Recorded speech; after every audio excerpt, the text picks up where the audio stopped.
Hi guys, how are you doing? Chantal here from Grounded Mind. I wanted to call this video confidence. I've been asked quite a few times about how did the mind-body approach work for me. I've had questions around when did you see a change, what are the steps that you took, etc. And in 2022, when I read the Alan Gordon book and the book by Joey Remini, Rock Steady, and I was kind of, I suppose, experimenting with how I did things and how I saw things, and so I suppose kind of retraining my brain and looking at my symptoms from a different light and feeling them, and somatic tracking and body scanning, and I got to a place where I find it so difficult to explain this, but I got to a place where when I had a symptom, I would literally feel the symptom, but not just, I'd feel it from a place of like being in it. And so when the symptom came, instead of fearing it and being like, oh, okay, I feel a bit lightheaded or I've got a bit of brain fog, I would feel what that feeling felt like. So I breathed into it. It didn't matter where I was, I would breathe into it, and I would almost become the symptom.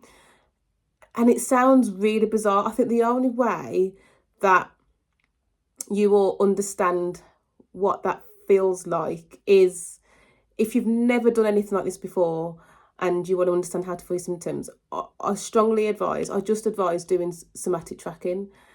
And I almost get not scared, but I almost feel like I shouldn't say to do somatic tracking, because what I don't want is for it to become an everyday, like, religious kind of thing that you do to get better. I don't want it to become that, because that's obviously telling yourself there's something wrong. For me, and what worked for me is I had to learn how to feel my symptoms from a non-judgmental point of view. And so I understood, even like, it stayed with me to a T of how to feel my symptoms without and not fearing them. And so when you can feel your symptoms and kind of be in the symptom while it's happening, and almost explaining to yourself in your head what it feels like and breathing through it. You're breathing through the lightheadedness, or the full-headedness rather. You're breathing through that kind of swaying feeling that you have, and it's like magic. It just disappears. And on my YouTube channel, my very first vestibular migraine video, I watch it now and I'm a bit like, oh. But that was the state I was in when I found out about neuroplasticity. And if you do go onto my YouTube channel, don't watch it for too long because I look dreadful. But on there you can see how kind of like amazed I was that I had found like this mind-body approach. I couldn't believe it. It was a very amateur video. You could hear the kids screaming in the background. Well, not screaming, but they wanted my attention. I just wanted to get this information out so I could share it on the vestibular migraine support groups. And then I remember that year I had a trip to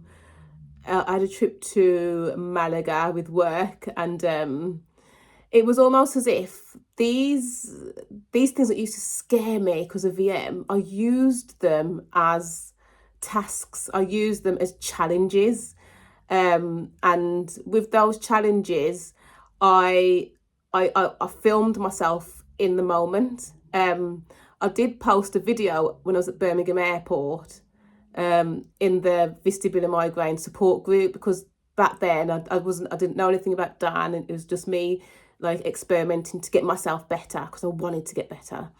If anyone wants me to send them that, let me know and I'll send it to them. But I documented kind of how I felt. And I remember when I got to Birmingham Airport and I was in a really long queue, and I felt a bit, because there was loads of people around me, obviously, because I was in a queue, but I did feel off. I felt unbalanced. I thought, right, Shan, let's do this. So I felt my symptoms when I was in the queue, and the symptoms dissipated. I was really scared about going on a plane. I thought, oh, will my ears pop? Will I get vertigo on there? How will I feel when I get off the plane? How am I going to feel when I'm in a meeting? And do you know what? Every single sensation that I felt,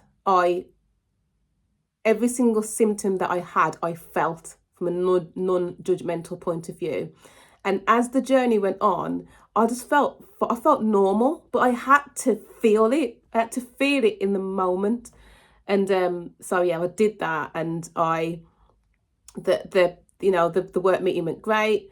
I went, I had meetings in boardrooms where there were big rooms, with people sitting around a table, and the light stimulation got to me in one of those meetings, and I had to feel it. I sat there and I thought, okay, I can feel this sensation. What does it feel like? And you're doing all these things and people are around, I've got no idea what you're doing. But then when I did that, I was telling my brain that I was okay, and I was honestly okay through the whole trip. On that trip, this was in 2022, the only thing that I think got to me was towards the end of the day when it was time to go back. I was conscious that I wanted to sleep, so I was okay for a presentation the next day. But so on the evening, I was like, okay, I said to everyone that was there, I'm going to go back to the hotel. And I went back to the hotel, and then I got some rest. And then the next day, I got to the meeting and I had to do a presentation, and I was so anxious, and I kept stepping. I went to the toilet a few times, and in the toilet. So I mean, this isn't me now. This is me in 2022. But this is like a few months after I got diagnosed with this. So I'm in the learning stage. I'm in the teaching my brain stage. I was in the stage then that I'm helping people because they're in this stage now. But this is what I did to get to where I am now. And so in the toilet when I was in Malaga, I just took some deep breaths. I was like, right, Shan, you can do this. You can do this. And even before speaking to Dan, I was reassuring myself. I was saying to myself, look, Shan, you've got this. You can do this. Deep breaths. And anyone who has VM knows that when you feel a symptom, when you fear it, it gets worse. And in that moment before that, it did get a bit worse until I took myself away from the situation. I gave myself some self-reassurance. I sat back down, and then, I hate presenting anyway, at the best of times. So yeah, just slap some vestibular migraine on that. But yeah, I did the presentation, and I absolutely smashed it. And after that presentation, oh my gosh, I was so elated, and I was ecstatic. I was so happy, and then yeah. So and then the following day I got the plane back, and again I did the same things, and I was fine. I had to do it at the airport on the way back less because I knew I was okay, and so I think I know what we need to do if we're conscious about things that are around us. Bit by bit, we just need to take that leap. We just need to, and we don't just take that leap without a game plan. Not saying that we've got to strategically plan everything, because that's also telling ourselves that things aren't right, telling our brain that there's a problem, there's perceived danger and all that. No, we've got to take steps, because in taking steps, we're actually telling our brain that we are okay. And in the process, we're saying, look, brain, I know you're trying to protect me.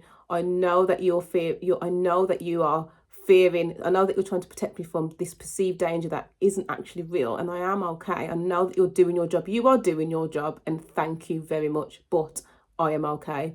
And feel the symptom. And when you're feeling it, because when you're feeling it and you can actually say, okay, it feels like, my head feels like it's swaying a bit. I do feel a bit rocky. I can hear a bit of tinnitus, but it's not too bad. And I know why it's there. And you're kind of having a very casual conversation in your head with your symptom. And bit by bit it goes. And doing that daily, on a daily basis, in a calm way, almost make it just a part of you, not like an anxious way, but in a calm way. You're teaching your brain, you're reshaping your brain, you're reshaping the responses that you used to get, you're reshaping that, and in that you are also becoming a different person. Like, I am a different person to who I was when I was ill, you know, and I'm a better person than when I was before, because now I know that there are certain things in my life that have made me become the way I am, or how I was when I was diagnosed with a chronic illness again, for the second time in my life, because of the kind of person I am. And so I need to take steps to understand me and understand why I'm like this and how I can calm my brain down. And so, yeah, I wanted to share that with you. You need to take steps. We need to take steps. And again, if you want to have a chat with me, I offer a 15-minute free consultation. And I am happy to speak to anybody about this at any stage of the process that you're in. I'm passionate about helping you. And so, yes, anyway, have a nice day, and I will speak to you very soon. Bye-bye.